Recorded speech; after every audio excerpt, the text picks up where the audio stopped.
The House Oversight and Government Reform Committee, also member of the House Intel Committee, and you were one of those who saw some of the background documents related to this issue of whether or not there was a spy or an informant in the campaign late last week. Anything you can share on a broad scale about what went down there? I think there are two things important to understand. Number one, the source of President Trump's frustration. Brennan said he should be in the dustbin of history. Comey said impeachment's too good of a remedy. Clapper doesn't like him. Loretta Lynch said call it a matter, not an investigation. Schiff said he had evidence of collusion before we even began the investigation. And 60 Democrats have voted to impeach him before Bob Mueller has come up with a single solitary finding. That's what's got him frustrated. What should have him heartened is the fact that Chris Wray, Rod Rosenstein, and all the senior folks at DOJ now were all Trump appointees. So here's what's fair to ask. What did the FBI do? When did they do it? What was the factual predicate upon which they took whatever actions they took? And against whom were they directed? But remember, Martha, it was President Trump himself who said, number one, I didn't collude with Russia, but if anyone connected with my campaign did, I want the FBI to find that out. It looks to me like the FBI was doing what President Trump said, I want you to do, find it out. He's not the target. So when Schiff and others don't make that clear, they're doing a disservice to our fellow citizens. He's not the target. But this raises the question that the president raised in this one of those tweets. There were a lot of them, and which we talked about quite a bit here last week. Is if that were the case, why didn't they give him a little briefing? So here's what we found out. We do have somebody who asked some questions of George Papadopoulos. We do have somebody who's asked questions of Carter Page. Here's what you need to know. I think defensive briefings are done a lot, and why the Comey FBI didn't do it, I don't know. But Chris Wray and Rod Rosenstein have at least made it clear to us Donald Trump was never the target of the investigation. He's not the current target in the investigation. Now, keep in mind, that can all change depending on what a witness says. But as of now, I think Chris Wray and Rod Rosenstein are stunned whenever people think Trump is the target of their investigation.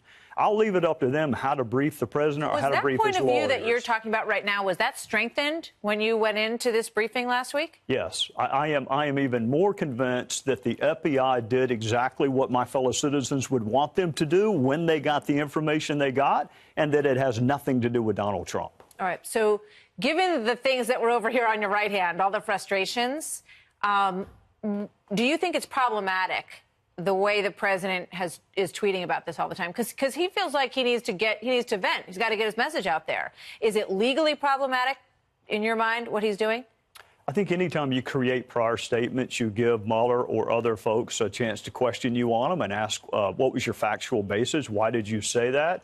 The president should have access to the best legal minds in the country, and I think he should take advantage of those. And he's got some really good communicators that are on his staff and at his call. If I were his lawyer, and I never will be, I would tell him to rely on his lawyers and his comms folks. All right, here's one of them. Rudy Giuliani speaking with Bill Hemmer over the holiday weekend. Watch this. What's wrong with the government trying to figure out what Russia was up to? Nothing wrong with the government doing that. Everything wrong with the government spying on a candidate of the opposition party. That's a Watergate, a Spygate. I mean, and without any warning to him. And now, to compound that, to make it into a criminal investigation, Bill, that's why this is a rigged investigation. There are two things wrong with what the former U.S. attorney said. Number one, no one knows whether this is a criminal investigation. Mueller was told to do a counterintelligence investigation into what Russia did. Number two, President Trump himself, in the Comey memos, said, if anyone connected with my campaign was working with Russia, I want you to investigate it. And it sounds to me like that is exactly what the FBI did. I think when the president finds out what happened, he's going to be not just fine, he's going to be glad that we have an FBI that took seriously what they heard. He was never the target. Russia is the target. So it sounds to me as if you would advise him that there's no problem with him sitting down with Robert Mueller. Oh, absolutely not. I have always said, I think you ought to sit down with Bob Mueller. You've told us publicly there was no collusion. You've told us publicly there was no obstruction. Say in private what you've said publicly. Limit the scope to exactly what the Mueller memo is. But if he were my client, and I'd say if you've done nothing wrong, then you need to sit down and tell Mueller what you know. All right. You know, there was one judge who said that the scope was all over the place. Do you feel comfortable with the scope of this investigation, and do you feel like your committee has been shared with to the extent that exists, that the scope exists? I'm not sure what the scope of the Mueller probe is, but I know this. Rosenstein is the one who created the memo. Right. It's not Bob Mueller's fault. Have you seen that memo? I have. I've seen the memo that you've seen also.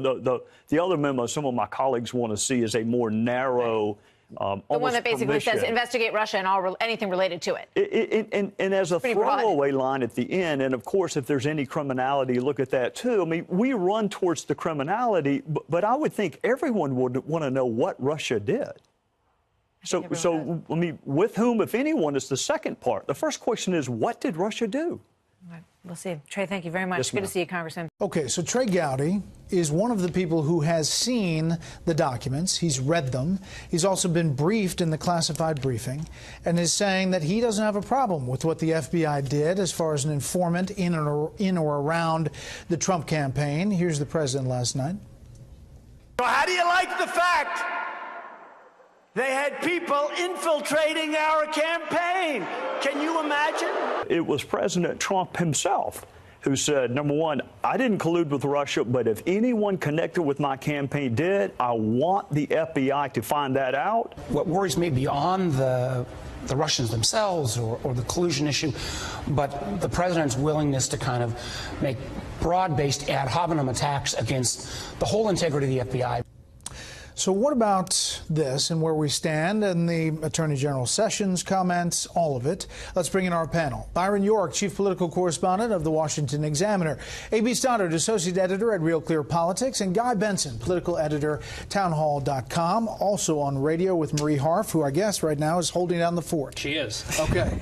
Your thoughts on Trey Gowdy and what this means for the investigation? Well, I think we have to pay very close attention to what Trey Gowdy is saying, because he has extraordinary access to actual information about this. We all chatter about it and speculate all day and all night, but he knows more than 99.99% of us do, because he's seen actual documents. So when he comes out and says this was an appropriately predicated investigation and the informant within the Trump campaign was not a spy or acting inappropriately in any way, I think that matters. And many in the media are seizing on that element of his interview with Martha MacCallum.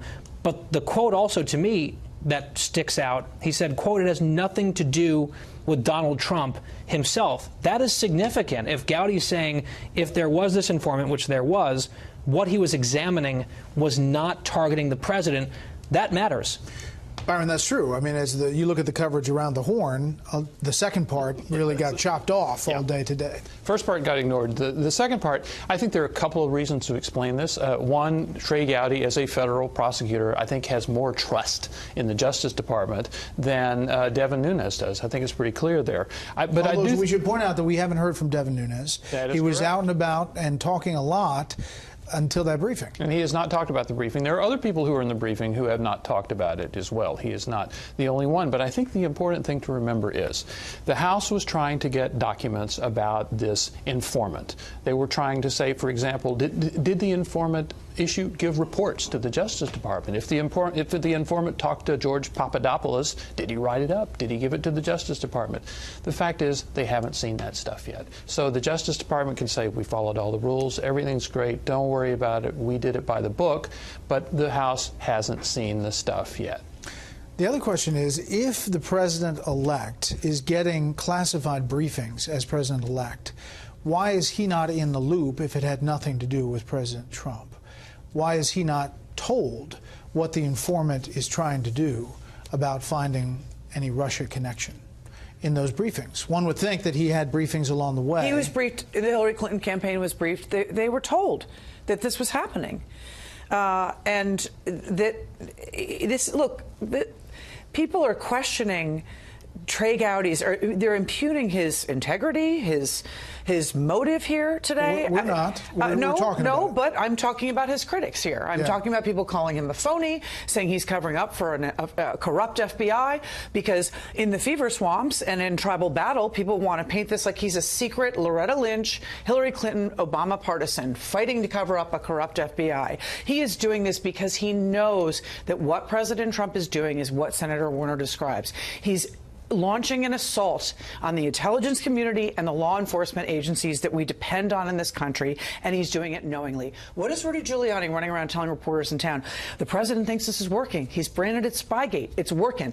This is a campaign to discredit Bob Mueller's findings and nothing else. Trump knows there was no spy infiltrating his campaign. He knows that it wasn't him that they were after, that they were checking out Russians that were trying to get into his campaign and connect with his campaign. But he's doing it anyway. Okay, here you mentioned Senator Warner. Here's something else Senator Warner said about the investigation overall.